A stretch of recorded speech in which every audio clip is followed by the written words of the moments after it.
Bismillah, Assalamualaikum warahmatullahi wabarakatuh. Hari ini kita bertemu lagi di bab 8 tentang peristiwa alam. Hari ini kita akan mempelajari kosakata macam-macam peristiwa alam atau bencana alam. Oke, mari disimak.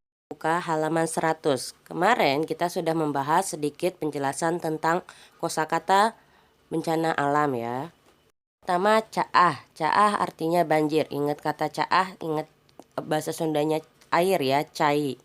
Yang kedua, caah dengdeng yaitu banjir bandang. Yang ketiga, uruk, tanah longsor. Yang keempat, hujan angin dardor gelap. Gelap ini artinya petir ya, jadi hujan berpetir. Ada lini, lini artinya gempa bumi. Selanjutnya keharuan yaitu kebakaran. Yang selanjutnya halado panjang yaitu musim kemarau atau musim kemarau panjang. Gunung Bitu, gunung meletus.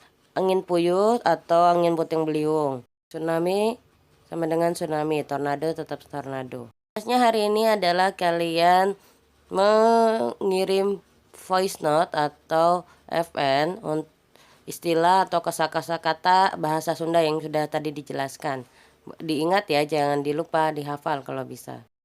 Samanggaha artinya gerhana. Kalau bulan berarti panon poe. Kalau gerhana matahari berarti samanggaha matahari. Lini gempa bumi, angin puyuh, puting beliung, caah banjir, caah dengdeng, banjir bandang, gunung bitu, gunung meletus, katumbiri, pelangang siang, peting malam, kilat, petir, gugur, guntur, hujan tetap hujan. Ngeripis, gerimis, halimun, kabut, halodo, kemarau, usum ngihiji atau usum hujan itu artinya musim hujan. Oke, terima kasih. Assalamualaikum warahmatullahi wabarakatuh. Cukup sekian.